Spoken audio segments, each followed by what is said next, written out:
Assalamualaikum warahmatullahi wabarakatuh. Sahabat pendidikan, kali ini kita bertemu lagi di podcast STKIP Al-Hikmah Surabaya bersama saya Ana, dan hari ini kita kedatangan tamu yang sangat luar biasa dari Pamekasan, dari Madrasah Aliyah Swasta Darul Ulum 2. Ada Ustadz Muhammad Badrus Samsih SPD. Iya, Oke. Selamat pagi Ustadz. pagi. Apa kabar? Alhamdulillah baik. Iya. Mungkin boleh memperkenalkan diri Ustadz, dan di Madrasah Aliyah ini Ustadz mengajar apa mungkin? Oh ya baik. Assalamualaikum warahmatullahi wabarakatuh.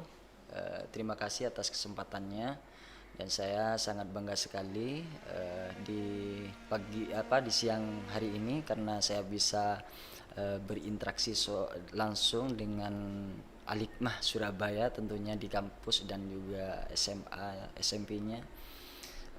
Perkenalkan, nama saya Muhammad Badrus Samsih. Saya dari Mas Darul Ulum 2 Bucur Tengah, Batu Marmar, Pamekasan. Jauh-jauh dari kota Pamekasan ke Surabaya, tentunya tidak lain dan tidak bukan untuk menimba ilmu di sini.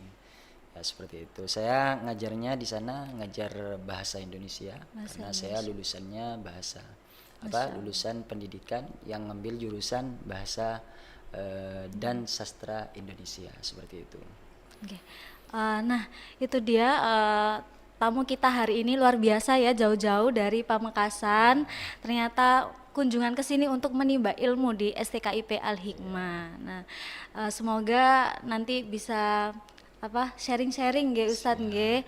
Dan nanti mungkin ada beberapa pertanyaan terkait peran madrasah terhadap pendidikan gitu. Nggih. Alhamdulillah hari ini kita bisa bertemu dan berbincang-bincang di sini dalam keadaan sehat walafiat.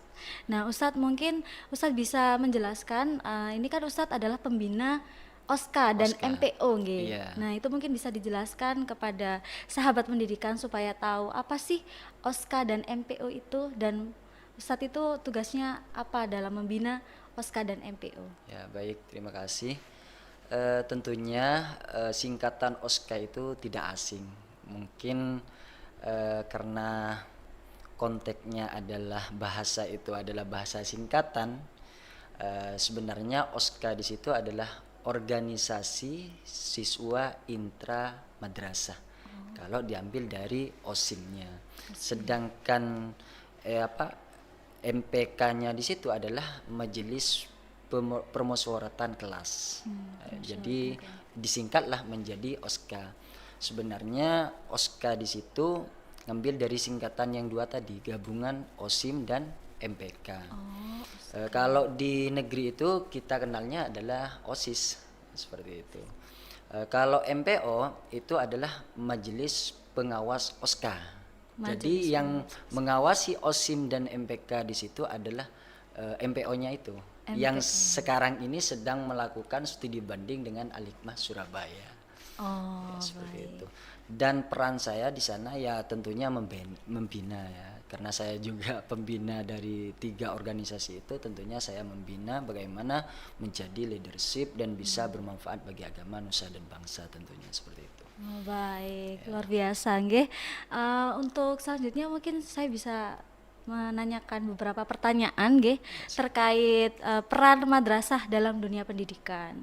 Yang pertama mungkin pertanyaannya adalah kira-kira apa peran madrasah dalam dunia pendidikan di Indonesia kalau dari pandangan Ustadz Badrus Samsih? Tentunya peran madrasah itu banyak ya. Di antaranya madrasah adalah bagian dari pengembangan intelektual dengan etika yang sedang digaung-gaungkan. Di madrasah itu merupakan basisnya adalah pesantren. Basisnya pesantren yang mana tentunya ilmu-ilmu yang diberikan dan diterapkan tentunya berkaitan dengan ilmu etika. Seperti itu. Dan selain dari itu, peran dari madrasah itu bukan sekedar dari itu saja, tapi banyak kontribusi kepada negeri ini, sehingga negeri ini juga bisa memberikan suatu madrasah itu memberikan suatu pengetahuan yang berbasisnya agama dan pengetahuan cinta negara, tentunya Republik Indonesia seperti itu. Oke, wah luar biasa. Nah untuk pertanyaan kedua Ustadz, mungkin Ustadz bisa jelaskan bagaimana madrasah mempersiapkan siswa-siswi ini bisa menghadapi tantangan global saat ini Ya, uh, terkait dengan OSKA dan MPO tadi. ya.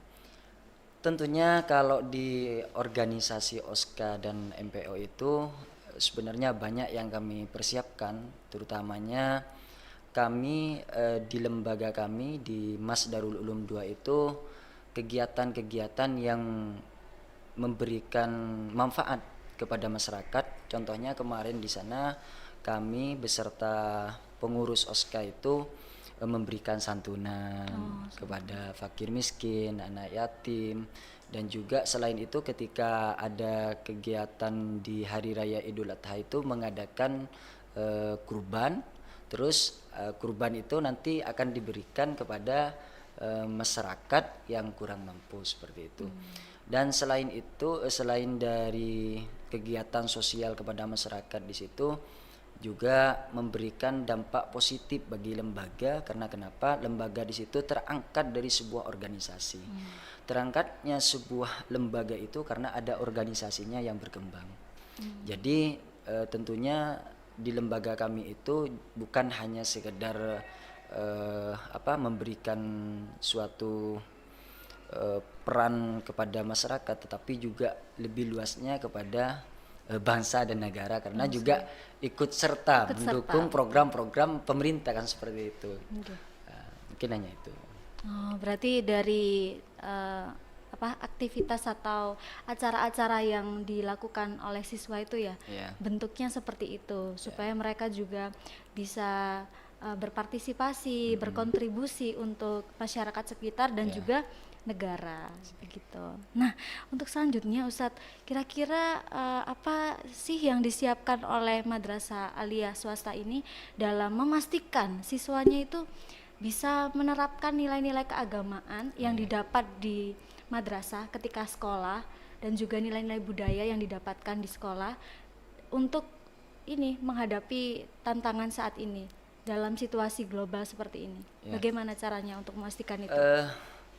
Kami di sana mempunyai beberapa program untuk mempersiapkan itu, karena lembaga kami itu juga memberangkatkan siswa ketika selama 1 tahun itu nantinya disebut dengan guru hikmah. Guru hikmah itu akan ditugaskan ke tempat sekolah-sekolah mengabdi selama 1 tahun.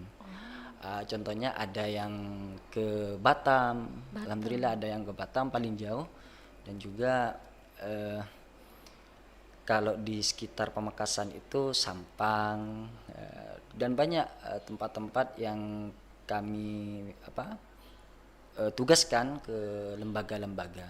Selain 1 tahun ngabdi itu juga sebelum berangkat itu ada yang namanya PPLT, praktek pengenalan lapangan tugas.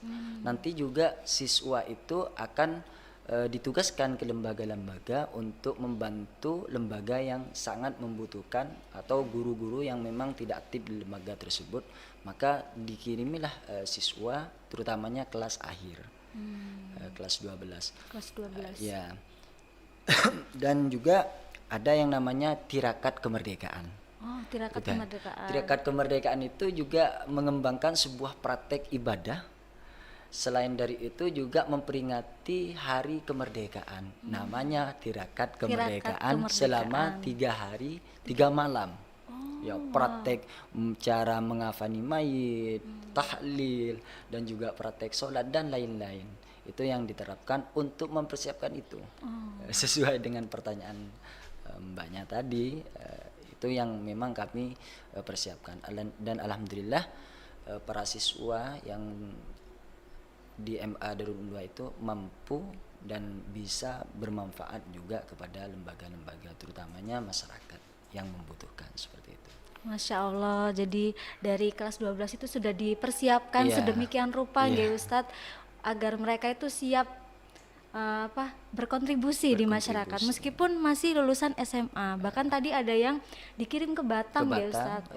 untuk Guru semacam guru tugas itu, oh, tetapi untuk kalau di mengajar. sana Gika, guru hikmah seperti itu. Guru hikmah, jadi mengajar begitu Mengajar nggih. selama 1 tahun. Selama 1 tahun dan juga ada program Tirakat Tirakat Kemerdekaan. Kemerdekaan. Masya Allah, luar biasa nggih. Jadi meskipun masih kelas 3 SMA tapi sudah dilatih dan dibekali dengan beberapa kompetensi mengajar, kemudian Tirakat Kemerdekaan itu sangat luar biasa menurut saya. Nah, pertanyaan terakhir Ustadz, kira-kira ada tidak ciri khas atau karakteristik dari madrasah alias swasta Darul Ulum 2 ini yang membedakan bahwa ini loh madrasah alias swasta berbeda dengan madrasah yang lain? Ada tidak Ustadz ciri-ciri khusus gitu? Ya tentunya ada, karena kami berangkatnya dari seorang desa yang memang di desa itu dianggapnya nol pengetahuannya, tetapi alhamdulillah kami mempunyai alumni-alumni yang lulusannya sudah terbukti, terutamanya di pemerintahan. Ada yang menjadi wakil bupati, ada yang juga menjadi DPR, itu juga lulusan dari Mas Darul Ulum 2. Jadi kalau pengen tahu sedalam mungkin di Mas Darul Ulum 2, tentunya dipersilahkan kunjungi kami akan siap menerima beberapa lembaga atau sekolah apa yang bisa kami berikan di lembaga itu, karena dari setiap alumninya juga yang seperti yang saya sebutkan tadi, ada yang menjadi wakil bupati, Wakil Bupati. tapi beliaunya sudah almarhum, semoga beliau diterima di sisi Allah dan Amin. diberikan tempat surga olehnya, seperti itu. Oh ya, baik. Jadi kalau ingin mengetahui Ya. penciri atau karakteristik dari Mas Darul Ulum 2 itu bisa berkunjung. Ya. Mungkin bisa tanya-tanya atau melihat bagaimana sih madrasah alias swasta Darul Ulum 2 Pamekasan ini. Baik, Ustadz, sepertinya itu saja yang bisa kita bahas karena waktunya juga terbatas. Semoga kita bisa bertemu di lain kesempatan, di kesempatan yang lebih berbahagia dan lebih semarak lagi. Semoga Ustadz Badrus ini juga bisa mendapatkan sesuatu dari STKIP Al-Hikmah dan bisa bermanfaat ke depannya. Semoga juga madrasah alias swasta Darul Ulum 2 juga semakin sukses ke depannya, mencetak lulusan-lulusan yang terbaik dan bisa berkontribusi bagi masyarakat, bangsa dan negara. Terima kasih atas kesempatannya Ustadz Terima kasih Badrus. juga, ya. Semoga sehat selalu. Terima kasih sekali lagi dan wassalamualaikum warahmatullahi wabarakatuh. Waalaikumsalam.